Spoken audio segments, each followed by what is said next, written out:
Have you ever asked yourself, is this just a crush? Or am I actually in love? Love can be one of the most confusing feelings. It doesn't always show up with big, dramatic moments like in the movies. Sometimes it arrives quietly, grows slowly, and takes root deep inside you. Today, we're going to talk about the real signs of being in love. Not the temporary excitement, but the kind of love that genuinely changes who you are. If you find yourself nodding along to most of these, well, you might already be there. First, when you're in love, you don't have to try to think about them. They just appear in your mind.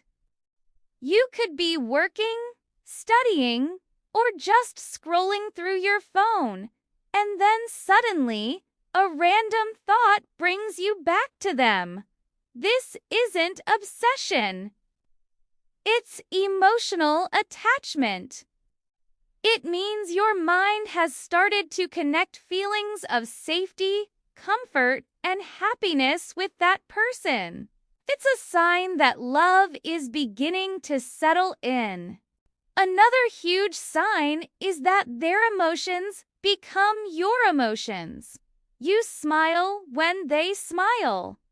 You feel a heaviness in your chest when they're sad. Their mood can literally shape your entire day. If they're happy, you feel lighter and brighter, even if nothing special happened in your own life. This happens because love starts to shift your focus. Life stops being just about me and slowly, naturally, becomes about us. Their well-being becomes just as important as your own. Now, let's talk about something we all do, pretending we don't care. You might say, "Oh, it doesn't bother me," but deep down, it really does. Their silence hurts more than you'd like to admit. When they seem distant, it bothers you. Their words, whether good or bad, stay in your mind for far longer than they probably should.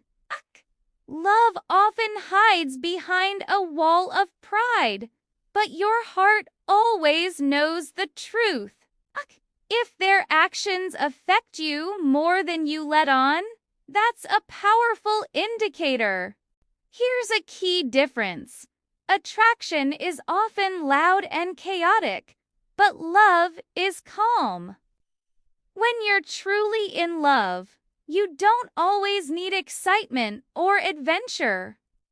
You find deep joy in the simple things, sitting together quietly, talking about absolutely nothing, or just being in the same room. Even silence with them feels comfortable and meaningful. This kind of profound comfort is incredibly rare. And when you find it, your heart instinctively knows it's something special it doesn't want to let go of. Love also has a way of turning the ordinary into something extraordinary. A song on the radio instantly reminds you of a moment with them.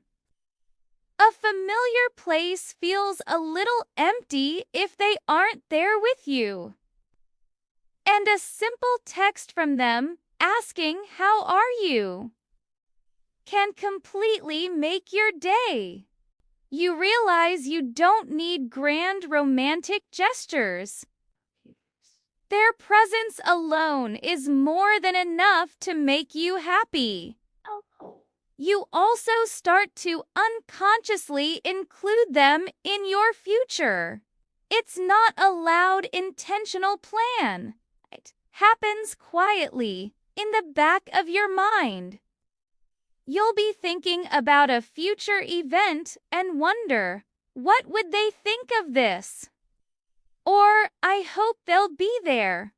When someone becomes a natural part of your future plans without you even trying, that's love building a foundation for what's to come. And finally, you fear losing them. This isn't about being weak or dependent. You fear it because life just feels genuinely better, richer, and more meaningful with them in it. The idea of their absence feels heavy, and the thought of saying goodbye is truly painful. This fear comes from connection. Love creates value, and the thought of losing something so valuable naturally hurts. You also see their flaws, but you don't want to change them. You understand them. You choose to love them, not because they're perfect, but because they're real. And that choice is love at its strongest. So, love doesn't always arrive with fireworks. Sometimes it's calm, sometimes it's a little scary, and sometimes it's completely silent. But if someone lives in your thoughts, influences your emotions, and makes you feel like you're finally home, then maybe, just maybe, you're already in love. Thanks for watching, and don't forget to subscribe for more content like this.